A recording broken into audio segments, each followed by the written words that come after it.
RRB NTPC का जो exam हुआ है 9 जून के पहले शिफ्ट के पेपर को हम लोग यहाँ पर एकदम आसान भाषा में सारे क्वेश्चन को सॉल्व करेंगे। इस वीडियो को जो लोग एग्जाम दे चुके हैं वो लोग अपने पेपर को मिलाने के लिए देख सकते हैं कौन कौन से क्वेश्चन आपके सही हुए हैं और कौन कौन से क्वेश्चन आपके गलत हुए हैं।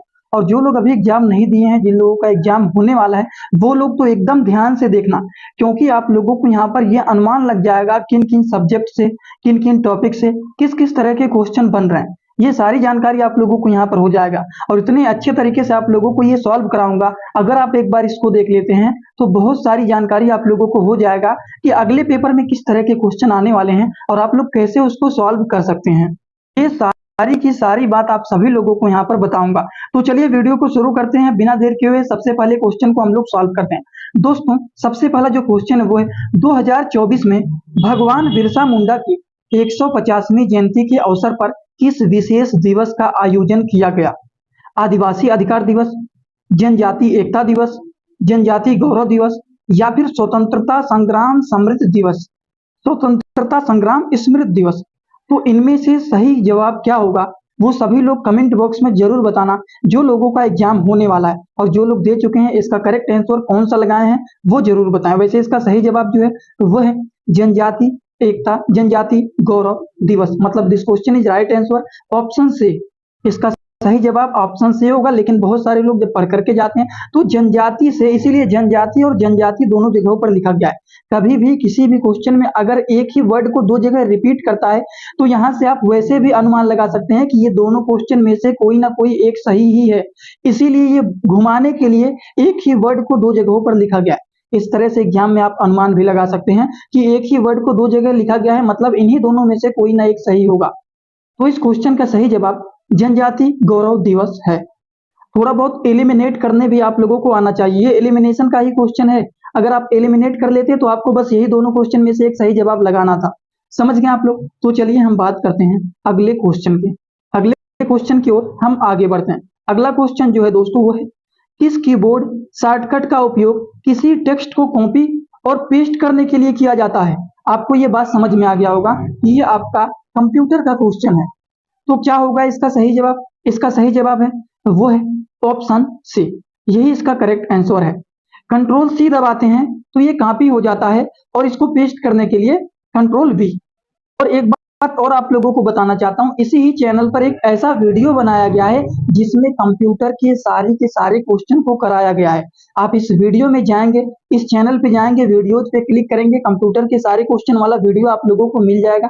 आसानी से आप लोग उसको देख लेना। सारे क्वेश्चन कंप्यूटर के 100 क्वेश्चन, आप कहीं से भी जितने क्वेश्चन कराए गए हैं अगर आप उतना कर लेते हैं तो एक भी क्वेश्चन पेपर में बाहर नहीं आएगा, उतने में ही। तो चलिए अगले क्वेश्चन की ओर हम लोग आगे बढ़ते हैं। अगले क्वेश्चन की ओर अगर हम आगे बढ़े तो अगला क्वेश्चन है एमएस वर्ड में एक पेज के मध्य, मीडियम जिसको बोलते हैं, मार्जिन को निम्नलिखित में से किस टैब से सेट किया जाता है?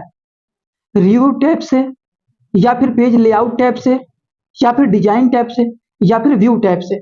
इनमें से किस टैब से एक पेज के मध्य मार्जिन को निम्नलिखित में से किस टैब से सेट किया जाता है?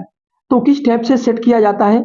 इसका सही जवाब है पेज लेआउट टैब से इसको सेट किया जाता है। मतलब इस क्वेश्चन का जो करेक्ट आंसर है वो है ऑप्शन बी। आप सभी लोगों ने इस क्वेश्चन का कौन सा आंसर लगाया है एग्जाम में वो जरूर बताना, और जो लोगों का एग्जाम होने वाला है वो ध्यान से इसे जरूर देखना। अगला क्वेश्चन है वो है अरुणाचल प्रदेश के पूर्व में निम्नलिखित कौन सा देश स्थित है? आप बताइए आप सभी लोग, नेपाल है, भूटान है, म्यांमार है या फिर बांग्लादेश है? अब देखिए यहाँ पर पूर्व की दिशा में पूछा गया है। क्वेश्चन को पहले आपको समझना है, अरुणाचल प्रदेश के पूर्व की दिशा में कौन सा देश स्थित है। इसके लिए आप लोगों को ये आना चाहिए ईस्ट, वेस्ट, नॉर्थ, साउथ। पूछा गया है अगर यहाँ पर अरुणाचल प्रदेश है तो इसके पूर्व की दिशा में कौन सा देश स्थित है?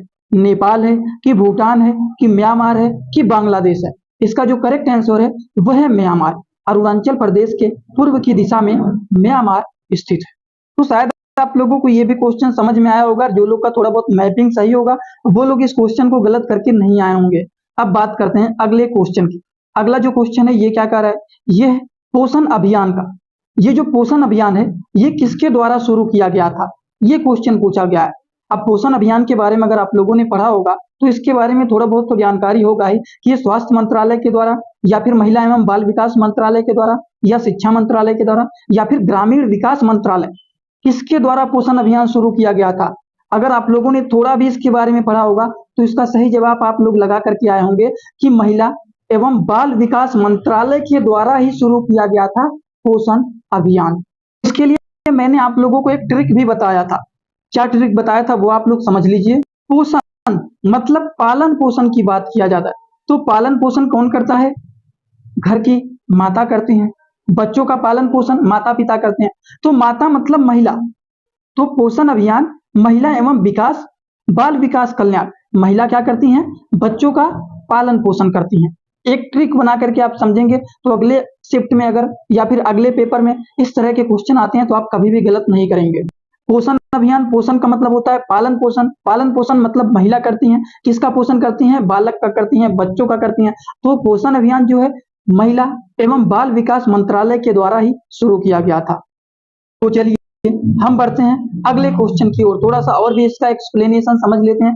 पोषण अभियान जो है ये 8 मार्च 2018 को प्रधानमंत्री नरेंद्र मोदी द्वारा शुरू किया गया था। इसे महिला एवं बाल विकास मंत्रालय द्वारा लागू किया गया था। इसका उद्देश्य कुपोषण को कम करना, विशेषकर बच्चों, किशोरियों, गर्भवती एवं और स्तनपान कराने वाली महिलाओं के लिए ये शुरू किया गया था।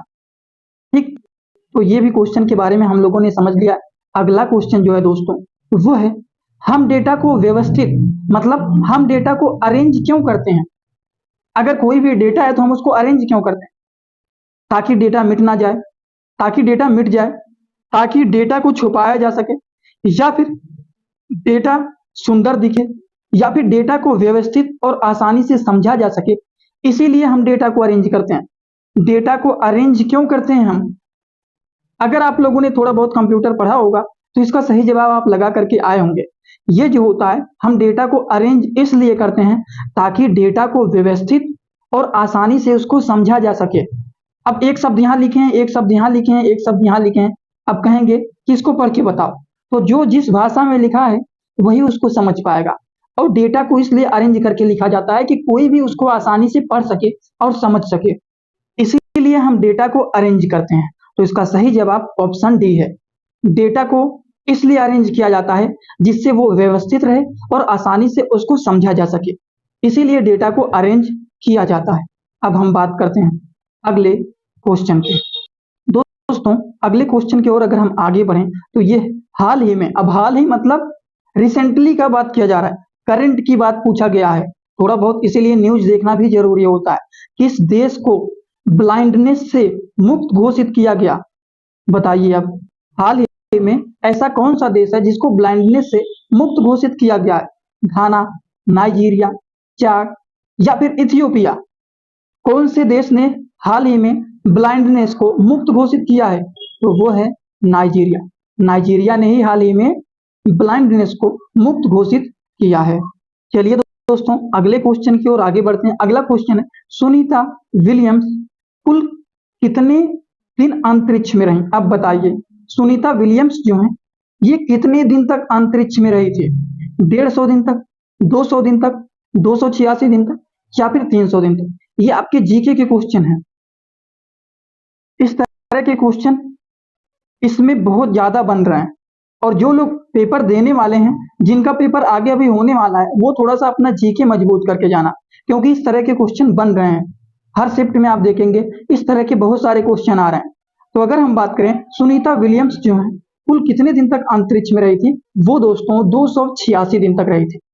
समझ गए आप लोग? कितने दिन तक? 286 दिन तक। मतलब इसका करेक्ट आंसर ऑप्शन सी है। अब अगले क्वेश्चन की ओर बात करें तो हिस्ट्री भी पीछे नहीं है, इसमें हिस्ट्री को भी जोड़ दिया गया है। हिस्ट्री से भी क्वेश्चन आए हुए हैं।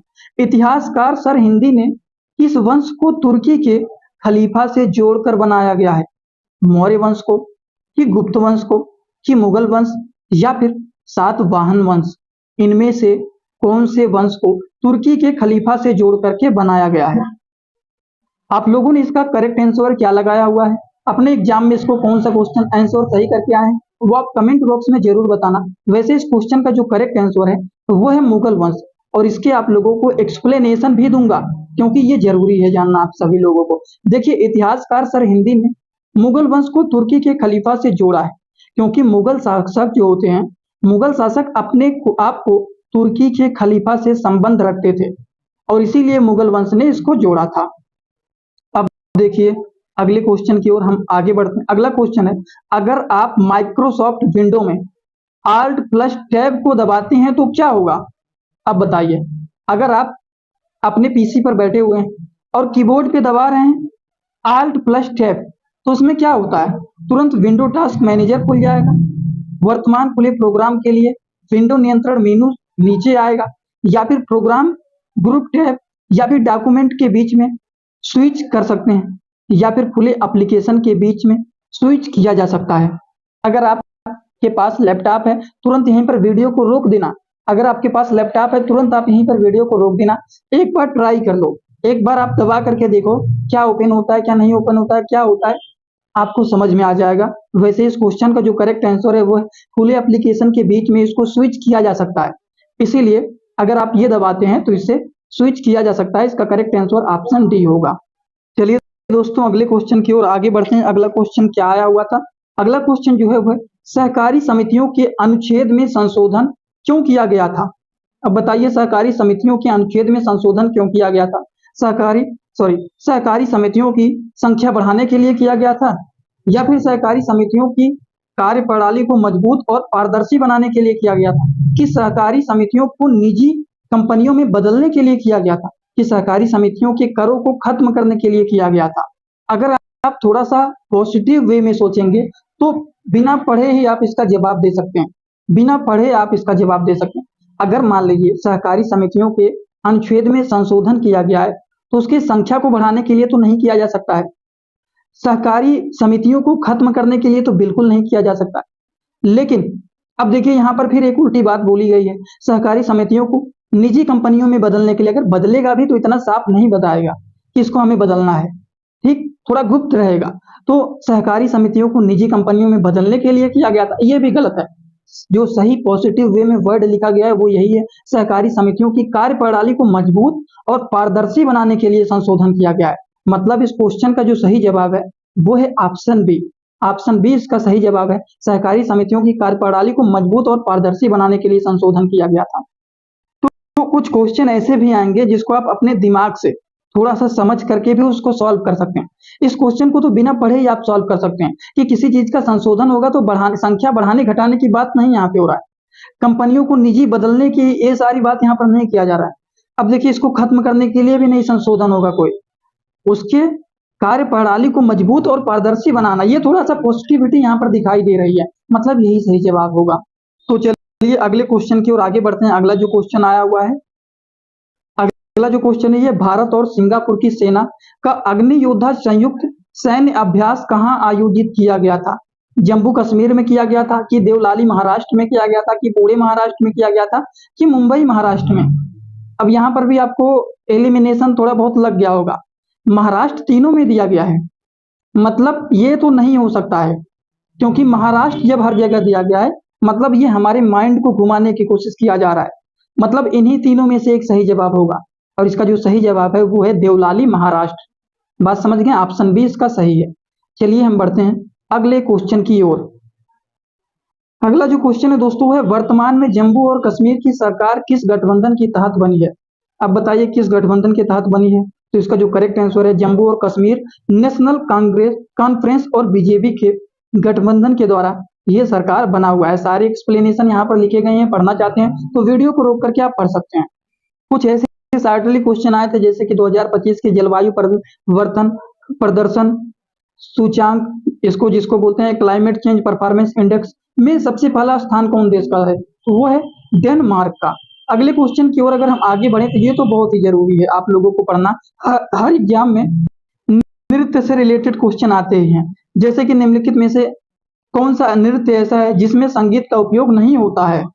मतलब बिना संगीत के ही नृत्य होता है, ऐसा कौन सा नृत्य है जिसमें संगीत का उपयोग होता ही नहीं है? बस वैसे ही लोग करते हैं। भरतनाट्यम में तो जानते हैं लोग करते हैं, कथक में बिना म्यूजिक के बिना संगीत के तो कथक किया ही नहीं जा सकता। ओडिसी ये भी होता है, इसमें भी संगीत होते हैं, लेकिन छऊ जो है इसमें संगीत का उपयोग नहीं किया जाता है, ये बिना संगीत के नृत्य किया जाता है। अगला क्वेश्चन है वो भोलेनाथ तिवारी निम्नलिखित में से किस विद्रोह से संबंधित स्वतंत्रता सेनानी थे? चंपारण आंदोलन, संथाल विद्रोह, 1857 का सिपाही विद्रोह या फिर बारदोली सत्याग्रह। तो इसका सही जवाब 1857 का सिपाही विद्रोह है। तो आप लोगों को यहाँ पर ये बात तो समझ में आ गया होगा कि किस तरह के क्वेश्चन आपके एग्जाम में बन रहे हैं। जितने सारे लोग इस वीडियो को देख रहे हैं, आप सभी लोग जितने सारे लोगों का एग्जाम अभी नहीं हुआ है, वो एक कमेंट जरूर कर देना कि अगले शिफ्ट के लिए कुछ इंपॉर्टेंट क्वेश्चन अगर आपको चाहिए। अभी तो मैं ये वीडियो इसलिए बना रहा हूँ कि कितने सारे लोग रिस्पॉन्स दे रहे हैं कि आपका एग्जाम सही हुआ या फिर नहीं सही हुआ। अगर नहीं सही हुआ है तो भी आप कमेंट बॉक्स में बताइए, उससे रिलेटेड लेक्चर भी डेली अपलोड होते रहेंगे। और बात एक, जो लोगों को इंपॉर्टेंट क्वेश्चन चाहिए या फिर अगले शिफ्ट के लिए कुछ ऐसे क्वेश्चन चाहिए जो एग्जाम में एकदम अच्छे से आए, तो कमेंट में जरूर बताना। इस चैनल को सब्सक्राइब भी कर लेना। इस तरह के वीडियो आप लोगों के लिए बना करके डाल दूंगा। या फिर टॉपिक बताना कि ये टॉपिक पढ़ लेना, एग्जाम में इससे ज्यादा क्वेश्चन आते हैं, वो बता दूंगा आप लोगों को। लेकिन आप सपोर्ट करोगे तो ही, चैनल को सब्सक्राइब करो, ज्यादा से ज्यादा शेयर करो, वीडियो पे कमेंट करो, तो ही अनुमान लगेगा कि हाँ सारे लोग एक्टिव हैं, देख रहे हैं, समझ में आ रहा है। तो आप कमेंट में रिस्पॉन्स जरूर करना। वैसे आज का वीडियो होता है complete. Thanks for watching, like comment share and subscribe this channel.